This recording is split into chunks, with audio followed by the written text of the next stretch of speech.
Let me start off first with a gentleman that is running in Congressional District 3. Many of you may have met him already, but he has an incredible background, and he's going to do a particularly fine job when he gets elected to the Congress. I present to you tonight Kendall Qualls.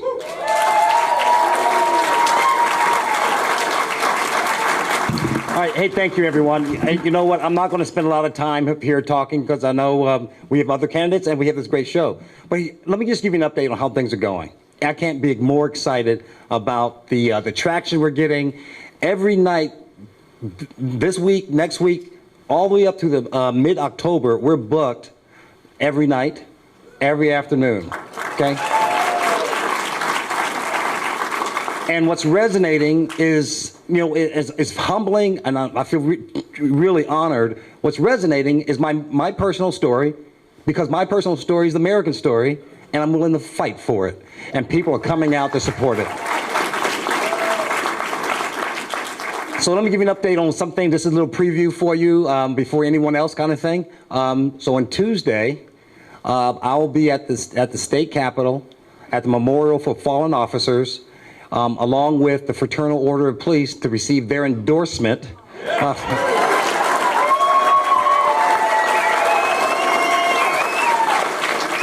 Thank you. And you know what? This should be a given for any citizen in this country, is that our officers have the respect and our appreciation for what they do. You know, when we have a few people that go rogue, they are not the definition or the overall arching character of the police force.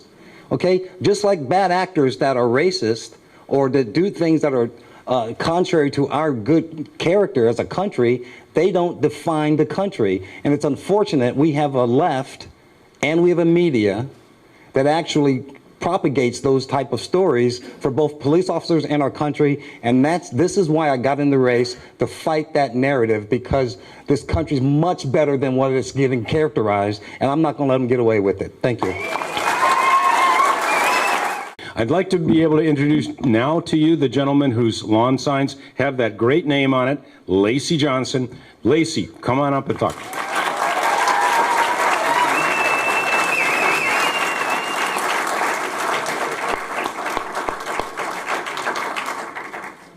It's great to be here. First of all, I don't have to tell you that this is a very, very critical election coming up. And I think it's not an understatement to say it's the most important election in my lifetime. And you probably can tell I'm not a spring chicken here, so that's saying a lot. The other thing I should point out too, isn't it wonderful that you have two African-American gentlemen running for the GOP here in Minnesota in the metropolitan area. And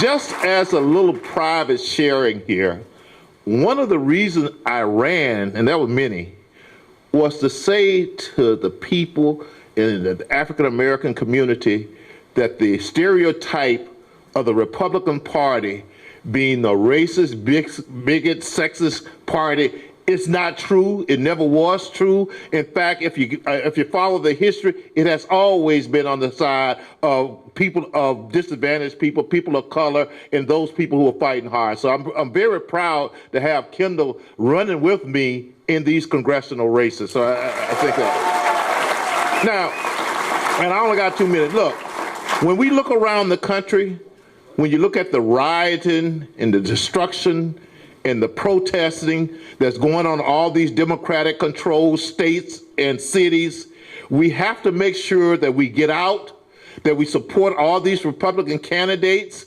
that we give them money and donate, and to just get out and support them and make sure we make, especially Ilhan Omar, her first term in Congress, her last term in Congress. And I guess I'm just going to end it on this because, look, we know that this is a contest between personal freedom, personal liberties and government control, telling you what to do, telling you to stay at home, telling you when you can go places, trying to shut down the economy. We know that this is an election that's going to determine how successful our economic situation is for the next 4 or 5 years. We know that they want to be socialists, they want to be Marxists, they want to be anarchists, and we know we got God on our side and that they got the evil on their side. So I ask you, get you motivated. Let's go out here and, excuse my language, but let's go out here and kick some Democrats' butts. So thanks.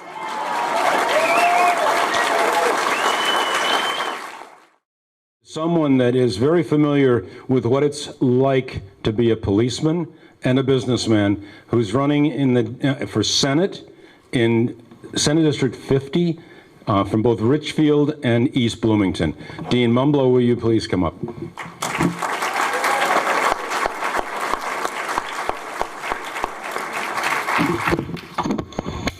I'll take it out because I'm a little tall.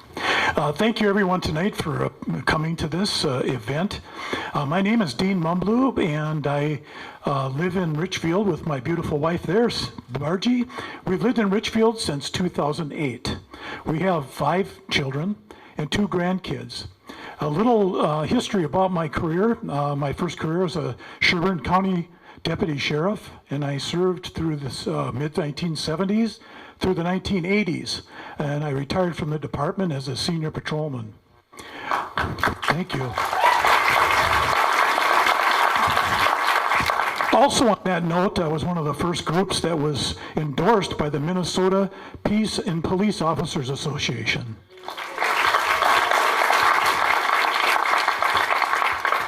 A little background of my working career. I owned 2 businesses after that, and one of them was a law enforcement equipment company, and the second was a holding company for my 2 U.S. patents. I then entered into the banking industry, and I spent about 20 years there.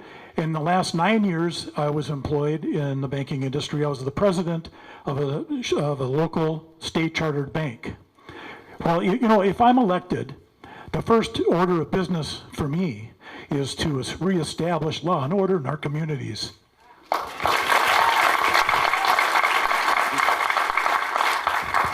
During the 1970s, I made an oath to uphold the Constitution, and that didn't have an expiration date. So if I'm elected, I'll leave all the enemies, foreign enemies anyways, to Lacy and Kendall. But I hold dibs on these domestic terrorists that tore down Minneapolis.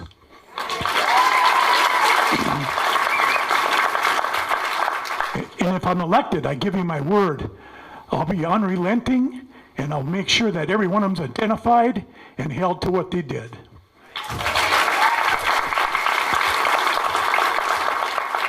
I was a little late coming to this election, and so I got a late start. So not only do I need your vote, I also need your donations so that I can purchase the election materials that I need to get my word out to all of the voters in my district. Thank you very much, and welcoming your support if possible, and let's have an enjoyous evening.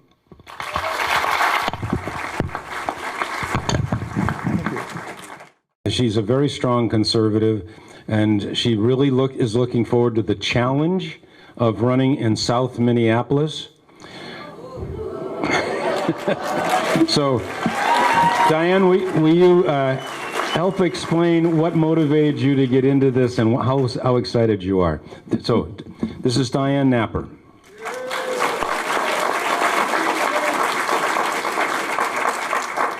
Thank you, Randy. Good evening, everyone. My name is Diane Napper. I'm running for Minnesota State Senate in District 63. That is southeast Minneapolis and the northeast corner of Richfield. I got into this race because it's time for a fresh voice at the Capitol. My opponent was elected in 2006, and she's been there ever since, and it's time for her to go.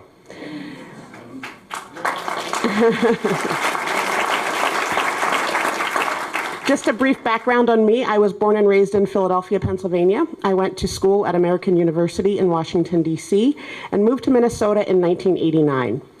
I've lived in my wonderful little home in East Nokomis since 1998. I love my neighborhood, I love the city, I love the state of Minnesota. I'm running because I think we need balance in our state legislature. The DFL's been in control in Minneapolis and in the state for far too long, and it takes two sides to make things happen. So just quickly, the four issues that I am focused on, the first is public safety, and we know that's a big one. Smelling my city burned for 3 days was not fun. And we need to hold those people to account. We need to make sure that Mayor Fry and Governor Walz are held to account for letting that happen.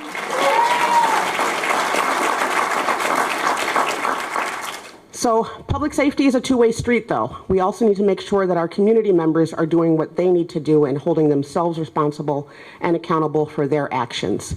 Lacy touched on this a little bit, but I look at society as a three-legged stool of faith, family, and education. And if we make sure that all of those legs are strong, we'll be okay.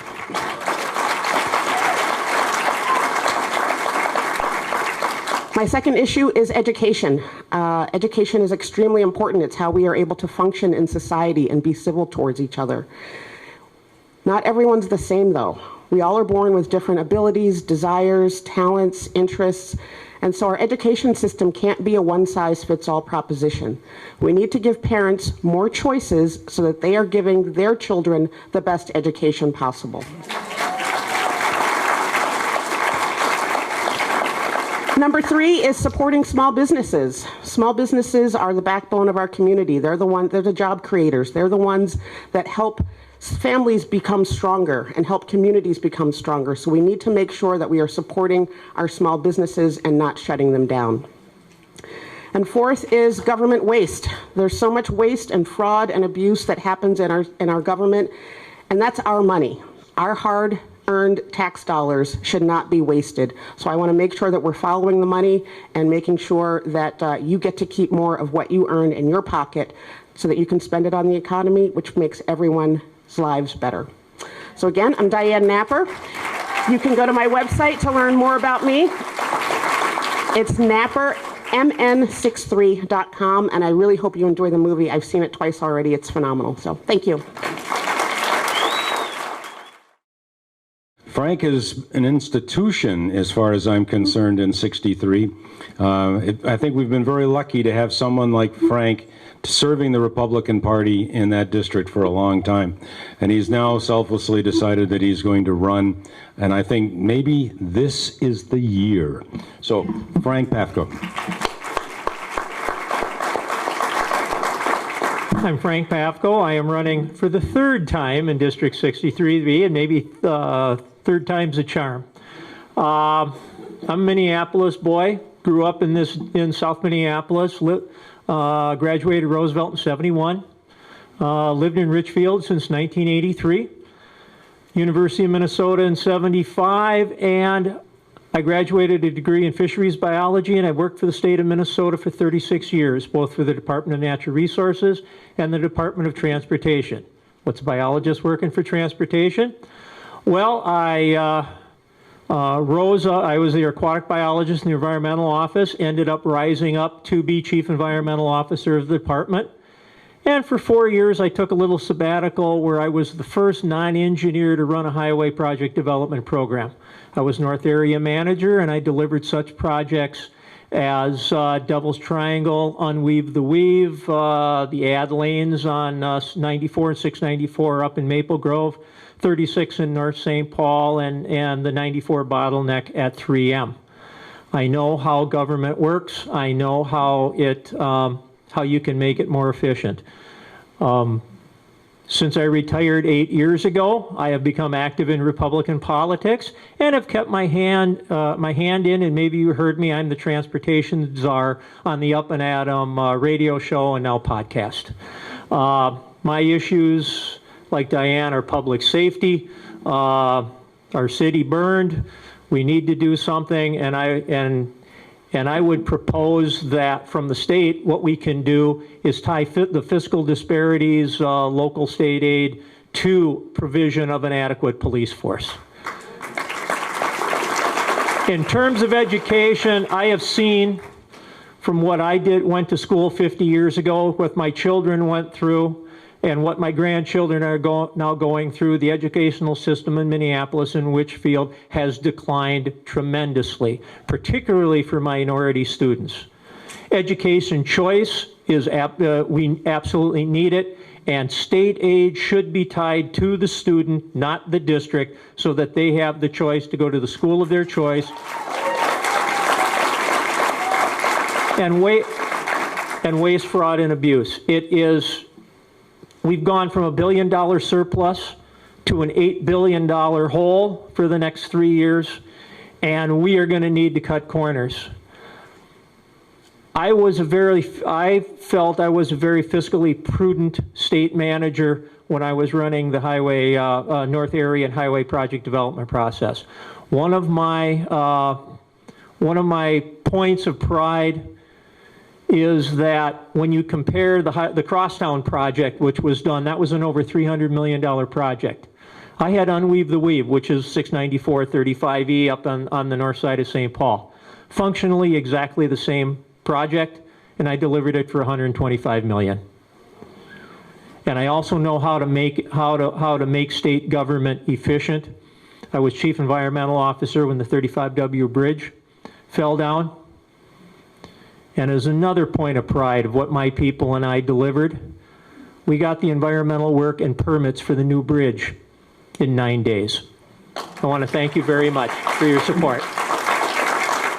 Joe is particularly strong in his conservative beliefs and very strong in terms of his support of public safety.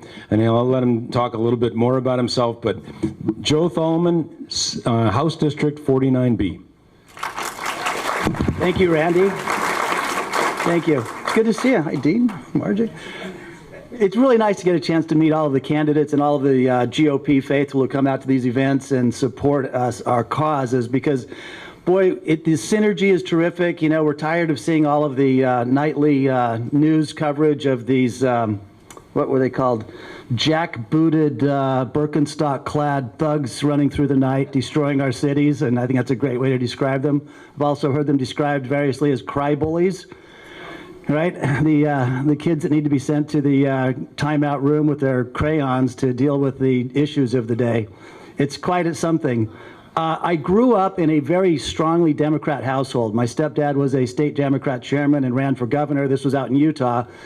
And my parents hosted the likes of Al Gore, Ted Kennedy. They were glad to put him on a plane back to Boston. Even the Democrats out there were tired of his stuff back in the day, and Lloyd Bentsen, among other notable Democrats. Those were patriotic Democrats. They would not recognize what has happened to the Democrat Party. My stepdad actually went ashore on D-Day. He was a patriotic veteran. He supported the police completely, 100%. That was never in question. This agenda that the leftist, this extreme left crazy agenda they're pursuing to defund police, bail reform, which means no bail at all. You're just revolving door of justice. You're out of the office before the arresting officers even complete their paperwork. It's absolutely absurd. The Democrats seem to be proposing the most absurd political elevator pitch in the history of politics. Essentially, it is, let us destroy the country with our legislation, or we'll destroy the country by burning it, looting it, robbing it, and destroying the country by other means. We need to stand up to that. Yeah, that's kind of what they have.